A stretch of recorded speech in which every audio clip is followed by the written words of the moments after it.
Salut à tous la team OL, Thomas M. Show pour OL Fan TV, très heureux les gars de vous retrouver pour une nouvelle vidéo masquée, puisque vous le savez, dans toutes les grandes villes, je crois, même partout en France, pour la lutte contre le coronavirus, on doit être masqué dans la vie, c'est obligatoire. Donc j'espère que vous allez m'entendre avec ce masque, qui est très désagréable d'ailleurs pour faire une vidéo, mais c'est comme ça, on se plie aux règles. J'espère que vous allez tous très bien.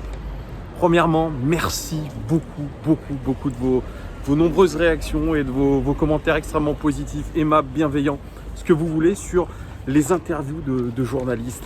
La dernière vidéo notamment avec Pierre Ménès, vraiment merci beaucoup, mais celui qu'il faut remercier aussi, je le dis, je le répète, c'est Hugo qui fait un travail monstrueux en amont pour avoir ses contacts et puis surtout il les travaille au corps pour qu'ils viennent sur cette chaîne en interview. Donc merci déjà à tous ceux qui sont venus, tous les journalistes de renom, et ce ne sont pas les derniers puisqu'il y a du lourd qui arrive très prochainement. On travaille même sur des anciens joueurs.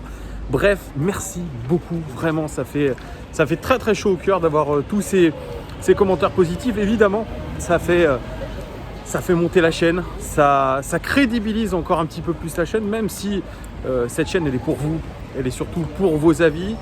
Bien sûr, elle est un peu basée sur mon personnage à moi, c'est vrai, parce que si vous venez aussi sur cette chaîne, c'est pour voir ce que je dis un petit peu de l'actualité de l'OL, avoir mon opinion, mais j'aime bien un petit peu diversifier tout ça. Voilà les gars, une petite vidéo aujourd'hui, OL Daily News. Et oui, OL Daily News parce que il y a un petit peu d'actualité, petit peu. Voilà, on est en trêve internationale, mais les choses forcément vont bouger. Je vais essayer de pas trop me faire renverser les gars. Je regarde à droite, à gauche. Ça serait un peu bête de mourir sur cette vidéo-là. Bref, comme je vous ai dit, un petit peu d'actualité. Hier sur OL Night System, il y avait Juninho en interview. Juninho, le directeur sportif. La parole de Juni est un peu rare, même si elle a tendance un petit peu à être un peu plus fréquente, je vais dire. Plus fréquente en tout cas que l'année dernière. Et là, Juninho, eh bien, il apparaît chez Barthes pour parler de tout un tas de choses plus ou moins intéressantes. C'est vrai, bon, beaucoup ont loué la qualité oratoire de Juninho, cet accent un petit peu qui nous rappelle les bonnes heures qu'il a eu à l'OL, de l'entendre aussi bien parler le français. Ce côté un petit peu passionnant aussi de Juni, c'est vrai, il faut le dire, mais dans les faits, dans ce qu'il a dit, bah, j'ai pas trouvé non plus des scoops majeurs. Je l'ai déjà vu parler de tout ça, c'est vrai, il parle avec son cœur. Il est sans langue de bois, sans filtre, Juni, mais on n'a pas appris forcément grand-chose. Alors, bien sûr, tout le monde s'est dit « Waouh, Juni, sa parole est d'or, et quand il parle, il faut l'écouter, tout le monde se tait. » Oui, peut-être, mais moi, j'ai pas appris grand-chose. C'était surtout un petit peu de la communication institutionnelle, et même pas que institutionnelle, c'était une communication en direction des supporters, un petit peu pour les rassurer après un été merveilleux. Alors Juni, il a parlé des jeunes. Voilà, il a rappelé que l'Olympique Lyonnais, l'ADN de l'OL, c'était les jeunes. Ah oui, bah oui. Voilà, donc parce qu'on a sorti beaucoup de pépites du centre de formation et que la volonté des supporters, parce qu'ils s'en sont aperçus un petit peu l'OL. On n'a pas des socios, parce que c'est vrai que Pierre Ménès disait les supporters ils n'ont pas grand chose à dire parce qu'ils ne mettent pas de caillasse dans les clubs comme le font les socios. Je suis pas trop d'accord avec ça, puisque quand même on paye notre place au stade. Pour la plus grande majorité d'entre nous, on achète des goodies, on achète des maillots, etc. Et puis on paye aussi des abonnements. Même si beaucoup, c'est vrai, je le reconnais, utilisent des VPN ou autres pour voir les matchs. Mais je crois que la parole du supporter, il faut la comprendre, il faut l'écouter. Et donc le club l'a très bien compris, surtout quand il y a eu une crise majeure quand même sur cette saison avec l'OL, pas de Coupe d'Europe, on le rappelle. Donc il est bien de dire qu'on va s'appuyer sur le centre de formation, que les jeunes sont importants, que Juninho regarde les matchs des jeunes, connaît les jeunes, et si il ne regarde pas les matchs, il les regarde sur Wisecout. Et oui, ça vous n'avez pas entendu, mais il a dit Wisecout, c'est une application extrêmement performante. Wisecout, c'est destiné aux professionnels et pas que. Vous avez un package, je crois, à 200 € par an, où vous avez accès à toutes les équipes du monde, avec toutes les stats du monde. Vous avez accès à tous les joueurs du monde aussi, et les stats, vous avez des highlights, vous avez tout ce que vous voulez, des comparateurs.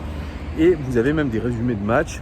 Donc c'est assez incroyable, c'est une plateforme magnifique pour le recrutement. Donc il regarde sur Boy Scout. Et donc Juninho, lui, voilà, il dit que l'ADN du club, c'est les jeunes, qu'on va essayer de faire un maximum. Il dit finalement, moi ça m'arrange si on sort des jeunes. Parce qu'il y a moins d'argent à cause de la crise du Covid. Et puis ça satisfait tout le monde. Sauf qu'il a mis un bémol, un gros bémol. C'est qu'il a dit que on ne pouvait pas sortir toutes les années des jeunes joueurs performants du centre de formation. Alors bien sûr, il y a des joueurs prometteurs. Il a parlé de Malo Gusto, il a parlé de Lukeba, je crois, en défense centrale. Florent Da Silva, à qui on essaye ardemment de faire signer un premier contrat professionnel. Lui aussi est à la recherche d'argent, son entourage est à la recherche de la cash machine. Voilà, mais c'est ça, il tense un petit peu. Oui aux jeunes, oui c'est l'ADN du club, oui ça peut nous permettre d'avancer à moindre frais, mais attention, tous et toutes les années, nous n'avons pas l'occasion de sortir des talents du centre de formation. C'est comme ça. On ne pourra pas sortir toutes les années des Lacazette, des Umtiti, des Gonalon, des Benzema, des Tolisso, des Fekir, etc. Non, on ne pourra pas le faire chaque année. Et j'ai l'impression, dans les mots de Juninho, c'est oui, il y a du talent dans le centre de formation de l'Olympique Lyonnais, mais peut-être pas à court terme. Peut-être pas à court terme. Voilà, c'est ce que j'ai compris en tout cas de ce qu'a dit Juninho, qui est plutôt... Voilà, on dit qu'on fait confiance aux jeunes, mais bon, je vous préviens, c'est pas l'Eldorado et ça sera peut-être pas l'Eldorado dès la saison prochaine. Il a parlé aussi d'autre chose, l'état d'esprit. Pas de Coupe d'Europe, la priorité de Juni, c'est de créer un état d'esprit avec un groupe qui sera bien sûr plus restreint. Lui, il l'avait déjà dit dans une interview après la Juventus, moi je m'en fiche. Je ne veux pas empiler les joueurs, de toute façon on ne pourra pas. Mais ce que je veux, en priorité, eh bien, c'est l'état d'esprit des joueurs. Travailler sur cet état d'esprit, un état d'esprit conquérant, la haine de la défaite, l'envie de jouer contre le Bayern Munich, mais contre Angers, contre Metz, etc. Ne plus faire de petits matchs. Prendre ce match comme si c'était le dernier de votre vie. Alors bien sûr, ça aussi c'est de la com. Comment vous allez dire à un jeune joueur, tu vas jouer contre Angers comme que tu vas jouer contre le Bayern? Ça me paraît compliqué. Alors Edouard Jet disait que l'état d'esprit, ça y est, Juninho a réussi à le faire changer. Ça y est, il y a quelque chose qui se met en place. J'attends de voir. On ne pourra pas s'en rendre compte, on ne peut pas s'en rendre compte tout de suite, on ne s'en rendra pas compte après le seul match contre Dijon, il faut bien se le dire. Il faudra attendre, je pense, une dizaine de matchs pour pouvoir se rendre compte de la chose. Donc, attendons, pour moi, c'est encore une fois de la communication. Il insiste sur autre chose. Le jeu. Les principes de jeu. Alors, il dit quelque chose. Il me dit, on a trouvé un style de jeu à Lyon, on a trouvé des principes de jeu. Pas se baser sur ce seul Final 8 pour dire qu'on a trouvé quelque chose. Non, pareil, il faudra attendre déjà que l'équipe soit au complet, c'est-à-dire soit après le 5 juin. Là, on ne sait pas encore qui va partir, même si j'en parlerai, qui va arriver, ça aussi j'en parlerai. Donc, bon, ça aussi, c'est un petit peu de la communication. Il a insisté sur quelque chose de très intéressant. C'est vrai, c'est un vrai principe de jeu, c'est le jeu sans ballon. Il dit, c'est simple, il prend les exemples de Barcelone. L'exemple de Barcelone, il dit, vous avez beau avoir les meilleurs joueurs du monde, même si un peu il les grossit, vous avez beau avoir Lionel Messi qui est l'un des meilleurs joueurs du monde, si vous ne travaillez pas sans ballon, vous allez au-devant de grandes difficultés. Et c'est pour ça que le Barça s'est fait éliminer, parce que certains joueurs offensifs, dont Lionel Messi, ne font pas le travail sans ballon. Il dit, regardez par exemple le Bayern Munich. Pour marquer Neymar, vous aviez Joshua Kimmich. Qui va aider Joshua Kimmich à défendre? Eh bien, c'est Thomas Müller. Il dit, Thomas Müller, c'est un grand joueur, qui est peut-être sous-coté, mais un grand joueur. Donc, il faut ce travail collectif, il faut mettre les égos de côté. Et il dit que ce jeu sans ballon, s'il n'est pas effectué correctement, eh bien, il plombe l'équipe. Je suis un petit peu d'accord, c'est vrai. Il faut que tout le monde tire dans le même sens, tout le monde est dans le même bateau. Il faut vraiment un esprit d'équipe, un esprit collectif, ce qu'on a réussi d'ailleurs à avoir plutôt lors de ce Final 8. C'est vrai, et c'est vrai que le Bayern, eh bien, on peut dire ce qu'on veut, mais c'est l'équipe qui a réussi à le plus jouer en équipe, à être le plus solidaire. Et il a raison, c'est un principe de jeu fort, impliquer tous les joueurs dans ce collectif, dans ce repli défensif notamment. Paris Saint-Germain, on a bien vu, Neymar a du mal à redescendre défendre. Mbappé, c'est pareil. À l'OL, on peut parler un petit peu des replis défensifs hasardeux de Memphis Depay, de Ryan Cherki aussi. Alors Ryan Cherki, quand même, il débute. Donc, il va falloir que tout le monde fasse ce job défensif. Vraiment, être un vrai bloc équipe. Parce que effectivement, si deux joueurs offensifs ne redescendent pas ou ne font pas le job défensif, ne font pas le pressing, eh bien, ça déséquilibre toute une équipe. Ça met tout simplement dans la merde toute l'équipe. Donc oui, je suis un petit peu d'accord avec ce qu'il dit. Il a insisté dessus, Juninho, qui a aussi parlé de mercato. Il a dit, pas de souci, on peut avoir Aouar, Dembélé et Depay sur le départ. On a déjà trouvé les joueurs pour les remplacer. Quand est-ce qu'ils vont partir? Ça, il ne le sait pas. Mais voilà, il a aussi dit qu'on était intéressé par Pellistri, ce qui est une bonne chose, je trouve. Mais voilà, lui, il n'a pas encore de vue et je pense qu'il ne ment pas. Il n'a pas de vue sur ce qui va se passer jusqu'au 5 octobre. Voilà, il est dans l'expectative, je pense, comme tout le monde au club. Il dit que, bien sûr, tous ceux qui ont bougé au mercato, c'est ceux qui ont une force financière. Chelsea, évidemment, tous les gros clubs. Voilà. Donc, mais il s'attend quand même à du changement. D'ailleurs, ce côté mercato, les gones, ça aussi, nous, on attend aussi des départs, certains départs. On est pressé, par exemple, en tant que supporter, de voir partir Traoré. Pas se mentir, hein. Il a fait une vraie bonne saison. Allez, une saison et demie, si je puis dire, depuis. Et puis là, depuis ça, patatras. Il est devenu un joueur tout à fait commun. Avec plus trop de motivation, plus trop de confiance. Enfin, un mélange de tout. Pourtant, c'est un joueur qui coûte cher. 350 000 € par mois. Donc, il faut s'en séparer. Et la Première Ligue est intéressée. Ça tombe bien. Il est ciblé par Everton, par Crystal Palace notamment. Est-ce que ça va se faire? On parle d'une indemnité de transfert de 25 millions d'euros. Ça paraît aujourd'hui énorme pour un joueur qui a forcément très déçu, pour un joueur qui n'a pas joué lors du Final 8. Ça me paraît un petit peu abusé, mais en tout cas, il faudra lui trouver une porte de sortie à Bertrand Traoré. L'autre nouvelle news chaude, eh bien, elle vient d'Espagne, elle vient du Barça. Et Memphis Depay serait tout proche de signer au Barça pour un montant estimé entre 20 et 30 millions d'euros. Un joueur acheté 16 avec bonus, bien sûr. Et il viendrait avec son coéquipier et ami en sélection néerlandaise qui est Gini Wijnaldum. Je ne sais pas si je le prononce bien, mais voilà. Donc, ça devrait se faire, c'est vrai. Memphis Depay a toujours dit qu'il voulait jouer dans des grands clubs. Il a souvent pissé sur l'Olympique Lyonnais. Je l'avais dit il y a 2 ans déjà. Il pissait, il faisait des interviews comme quoi il voulait être une grande star, etc., etc., etc.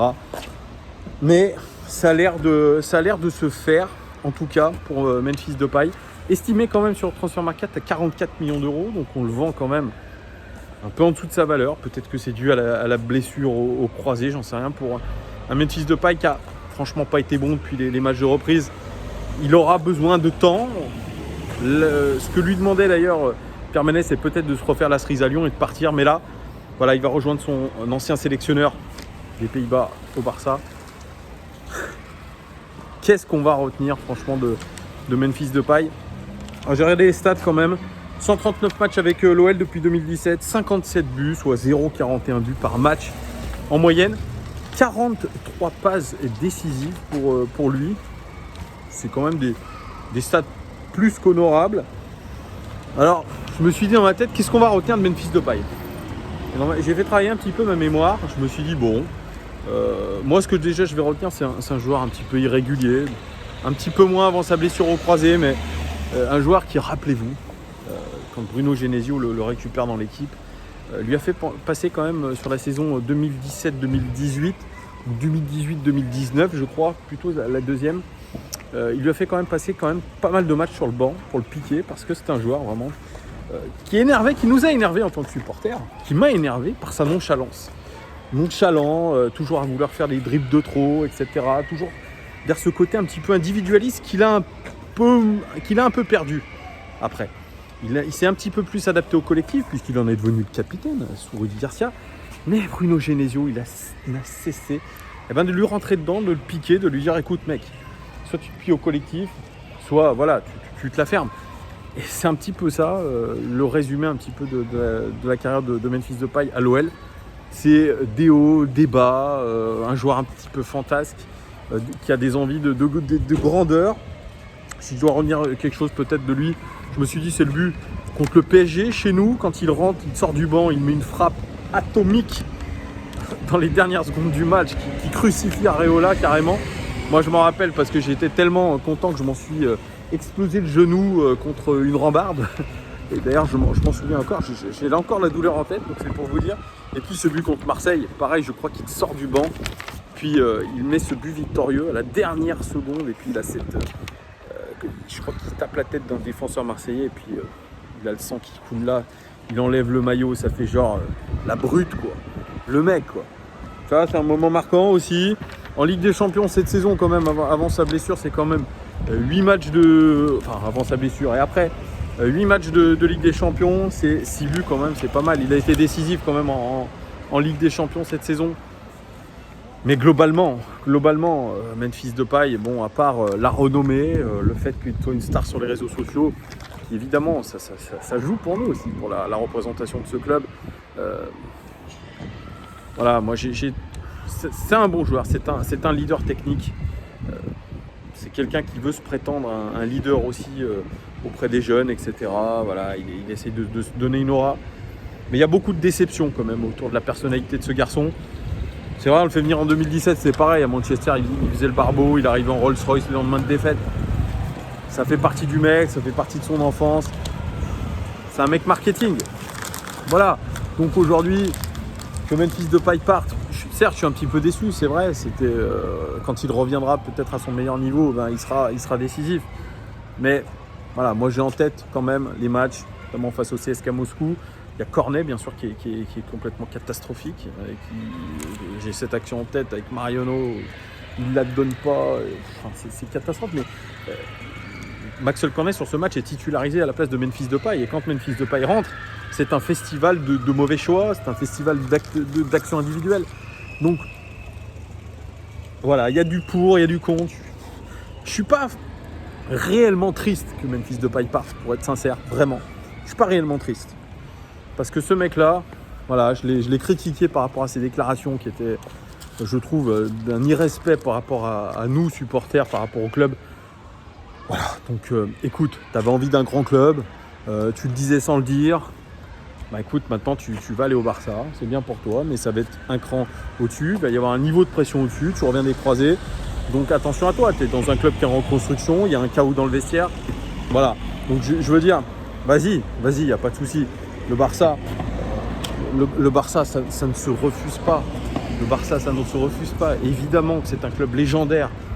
Mais voilà, de toute façon, quand il avait affronté le Barça, Memphis Depay, il était aux abonnés absents en Ligue des Champions, rappelez-vous. Donc voilà, bon, écoutez, moi le joueur n'était pas vraiment attaché à Lyon. Moi, je reviens aussi sur la langue. Alors, on me dit, ouais, il a fait des efforts. Même Rudy Garcia, il a pris des cours de français, blablabla. Pour moi, c'est un manque de respect aussi de ne pas savoir parler français. Alors, tout le monde me dit « Ah, mais oui, mais c'est parce qu'il veut bien se faire comprendre, nanana. » Pipeau.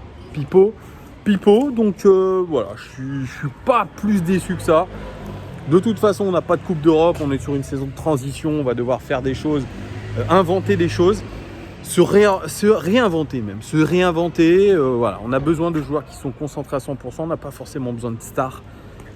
Donc ceux qui ne sont pas contents, qui s'en aillent. Memphis Depay, il n'a plus envie de rester, qu'il s'en aille. C'est pour ça que d'ailleurs je reviens un petit peu sur Jeffrey Adélaïde, parce que je n'ai pas commenté ce qu'a dit Juninho. Il l'a dit d'ailleurs dans l'interview avec Bart. Ils l'ont câliné, cajolé. Ah mais c'est pas grave, il a envie de jouer, ça montre que vraiment il a envie de se battre pour sa place, il a envie de jouer, etc. Non! Qu'est-ce que tu as dit, Juni? Qu'est-ce que tu as dit il y a 2 mois ou 1 mois? Tu as dit ceux qui ne veulent pas rester à l'Olympique Lyonnais, la porte leur est grande ouverte. L'état d'esprit, tu ne peux pas dire je cherche un état d'esprit dans l'équipe et accepter qu'un type qui est là depuis 1 an, qui s'est fait les croisés, c'est dur de revenir, te dise écoute, moi je joue pas, je m'entends pas avec le coach, donc je demande le transfert et surtout publiquement. Dans une interview, dans une trêve internationale. Alors tu sais que ton club déjà est en eau trouble. Non. Ça, c'est de l'individualité, c'est de l'individualisme. Et là, c'est ce que j'attends de Juninho, c'est qu'ils mettent carte sur table et qu'ils disent même, concrètement dans la presse, Jeffrey Adélaïde a dépassé les limites. Il n'a pas respecté le club. Moi, je veux un état d'esprit, donc il sera sanctionné. Voilà. Qu'est-ce que c'est que ces cajole... Je sais pas si on dit cajolement. Ouais, c'est cajolement. Qu'est-ce qu'on dit de ces... On le cajole. Ah bah non, c'est pas grave, on aura une petite discussion avec lui. Vraiment, je sais qu'il sera important pour nous cette saison. Blablabla. Bla, bla, bla. On baisse son froc. On baisse son froc devant Jeffrey Adelaide qui a déjà fait le même coup d'individualisme par le passé. Non, bah non, je suis pas d'accord. Je suis pas d'accord avec Juni. Je suis pas d'accord par rapport à cette communication. C'est une communication, je trouve, assez paradoxale de la part de Juninho. Donc non, moi j'attends de la fermeté d'un club. Voilà. Jeffrey Adelaide, il a peut-être des vraies bonnes raisons sur le fond, bien sûr. On serait peut-être aussi frustré à sa place. Le coach te fait pas confiance. Machin, t'as l'impression d'être bon à l'entraînement, d'être dans l'injustice. Mais il y a combien de joueurs qui sont comme ça? Puis mec, t'as 200 000 € qui tombent sur ton compte tous les mois. Je le remets vers l'argent. 200 000 € qui tombent. Bien sûr, t'as envie de jouer, t'as envie de faire ton métier, mais t'as 200 000 €. T'es pas au SMIC. Arrête un peu. Donc voilà, je suis un petit peu déçu par rapport à ça, mais on verra ce qui va se passer au retour de la trêve internationale. D'ailleurs, vous m'en parlerez. D'ailleurs, les gars, vous me parlerez un petit peu de tout ce que je vous ai dit. Vous me parlerez de l'interview de Juninho un petit peu, de Memphis Depay surtout. Est-ce que vous êtes triste, déçu qu'il parte? Ça m'intéresse aussi, les gars. Et puis voilà, bon, ça fait 21 minutes que je vous parle, c'est déjà bien assez. Et je commence à étouffer sous ce masque en vous parlant. Donc je ne veux peut-être pas faire une syncope tout de suite. Donc les gars, merci en tout cas de votre fidélité. Si vous avez aimé cette vidéo, mettez un pouce. Abonnez-vous si vous n'êtes pas abonné. Et bientôt, d'autres interviews de journalistes. Et puis il y aura des interviews de Julien Martin, Julien Marion, Anthony, par exemple. Voilà, je vais continuer à faire le tour de nos intervenants habituels. Je vous souhaite un bon vendredi après-midi, un bon week-end, un bon début de week-end. Et on se dit à très vite. Ciao les gars!